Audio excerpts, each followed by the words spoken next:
Hey everyone, I'm Don KAMMANN with Price Modern, and this is the Designer Studio.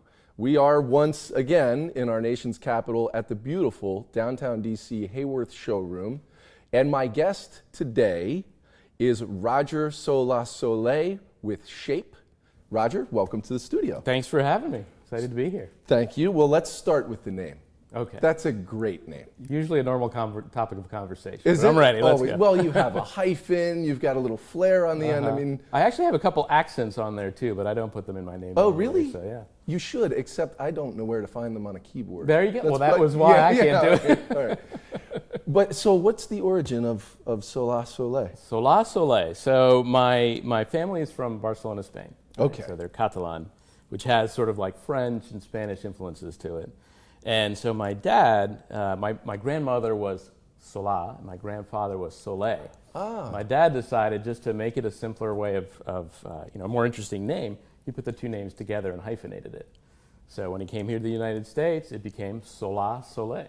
That is fantastic. But you are from DC, born and raised, been here. Born in D.C., grew up in D.C., then in Maryland, went to school in D.C., Catholic University, and then have been here all my life. So. And so started your professional career here, obviously, and not too long ago, about 2.5 years ago, said, I am going to start my own design firm. That's true.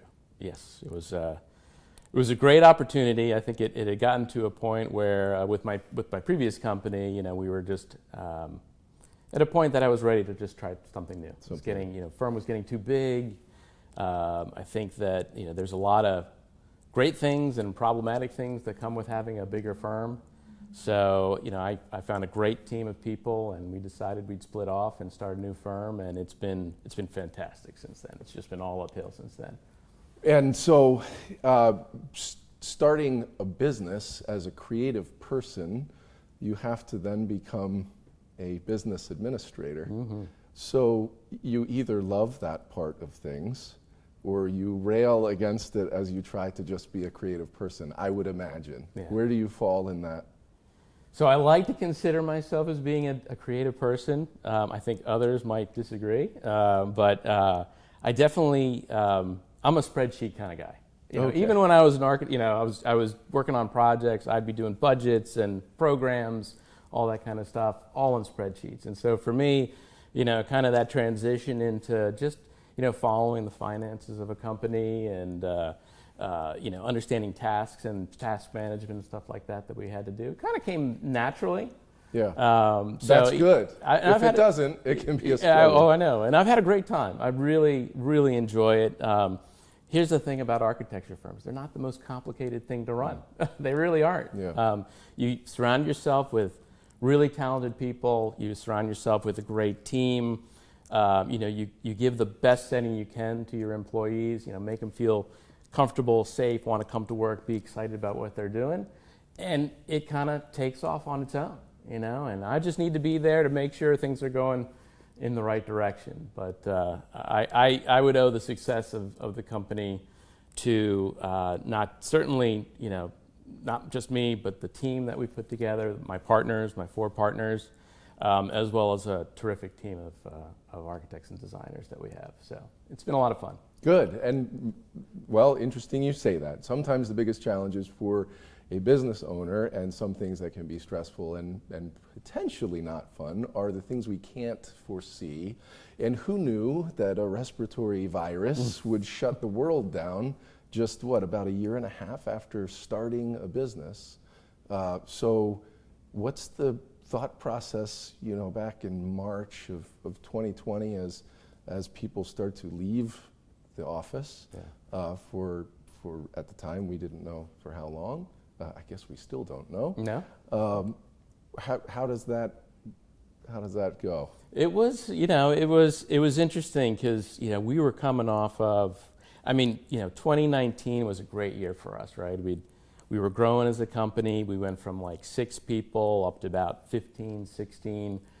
Here comes 2020. We're really excited. The first few months are fantastic. We hired a few more people. We're growing. We're doing great work. And then, of course, the pandemic comes along. And, it was definitely a great lesson in teamwork and resilience. It was amazing that we were already somewhat, sort of hybrid in schedule, and we gave a lot of flexibility to our team and our staff. And so what was great is, people just kind of fell right into this sort of virtual world of designing, and we didn't miss a beat. We were great. small and nimble enough that we could constantly adjust. We had all the right technology in place. So we did really well. I mean, we had a great, 2020. I hate to say that, but we really, from a business standpoint, we continued to grow and did really well. I think what we're more concerned about is what does 2021 Right, look sure, like, right? That's sure. the thing that it's, as you start looking at the year and seeing what things are happening, how are we going to react to that, and what the next step for the company is going to be. Yeah, well, that's great and refreshing to hear. And so, okay, this is the designer studio, and you know the drill. What we do here is we ask what we call the five. It's five pretty simple questions. All right. And they're the same questions for every guest. And so we start with a simple one. What's your least favorite color? Least favorite color. Well, can I give you a long answer to that one? Of course. How long? So I'll keep it short. So I don't really, I have to say, I don't really have a least favorite color. I don't have a favorite color. To me, color it's emotional, right? It's like you put color in a context, and that's what people react to. Color is dependent on light and the climate and the weather outside. All those things impact color. So to me, color is something that's another design tool that you use to kind of spark emotion for the people that are in their office space. All right. Okay, so Was that long enough? Or you? That was perfect. Perfect time. Okay, so how about material? Material. Least favorite. Least favorite material. Well, as an architect, drywall has got to be my least favorite material because we use it all the time. And I understand why you have to use drywall. It's cheap. It's got all the properties that you need. You get it quickly. All those types of things. But I hate using it. It's just such an inflexible material. I remember when I was designing, back when I was truly doing a lot of design work, and I think Preeti, who's here, will probably laugh when I say I actually design things because she doesn't think I ever really designed anything. I got to do this one project. It was a carpet showroom, and I got to design the whole project without any drywall at all. I did everything out of aluminum. So all the walls were built out of aluminum, all the shelving systems, everything was out of aluminum, and it was amazing how much it changed the design. I could put walls and partitions on wheels. It could be a space that a client could just adjust over, during the day and move things around. And so, through that project, I realized how inflexible drywall really is and how much I would love to just not have to work with drywall. All right, so who was your greatest design influence? So my greatest design influence really wasn't a person. So it's not a hood. It's more like a what or a where. Yeah. So I told you, so my family is from Barcelona, Spain. So I would spend, growing up in a family that moved overseas and came here and went back a lot. I would spend every summer in Barcelona, and the city's amazing. It's like, it's a city that you can walk around and you can see a building that was built in, 1,500 years ago. And then you can see it right next to a building that is a super modern, all glass type structure. And then you add to that sort of the culture and the life of the city and the colors of the city. To me, that was just so inspirational. Every time I went there, I started sketching a lot when I was little, just sketching buildings and stuff as I'd walk around the city. And getting a sense of just the different architecture and the styles of the city. To me, it was like so inspirational. I knew I wanted to be an architect. Yeah, right? wow. I mean, by the time I was, 12 years old, I was like, I definitely want to be an architect when I get older. Okay, so Barcelona. And so I wonder if the next question will land us back in Barcelona. Your favorite example of design or architecture? Oh, so many great examples. I mean, all over the world. I do have to say, probably one of my favorite experiences, my favorite buildings is in Barcelona. It's a famous cathedral that was designed by Antonio Gaudí, Yeah, sure. and it's called the Sagrada Familia, so they stopped building it in 1892, right? He died, they stopped the construction, or probably early 1900s.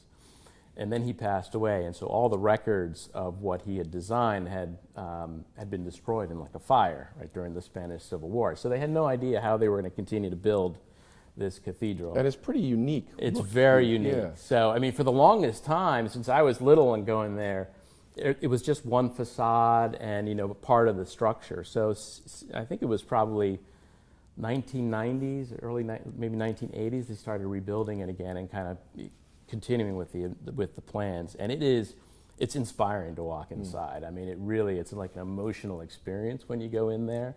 Like just this space that is just conceived by someone, imagine, 120, 130 years ago, that can be, even still today, so modern and so unique. It's impressive. Yeah, great. All right, well, so if you could design anything, and it doesn't have to be a building or an interior, design anything at all, what would you design? Well, I'll stay on the same theme. Yep. I'll be predictable. So Consistent. I'll be consistent, thank you. When you walk around the streets of Barcelona, they're very wide sidewalks, right? So you've got these really wide sidewalks. It's all about pedestrian traffic there, and you have cafes on the sidewalks and things like that. And as you walk around, if you look at the pavers on the floor, on the sidewalk, there are many different types of pavers, and actually Gaudí designed one that they used in some of the main streets in the city. And I just thought, how cool was that you had something that, thousands of people are walking on every day, are looking at every day, but maybe we're taking it for granted, right?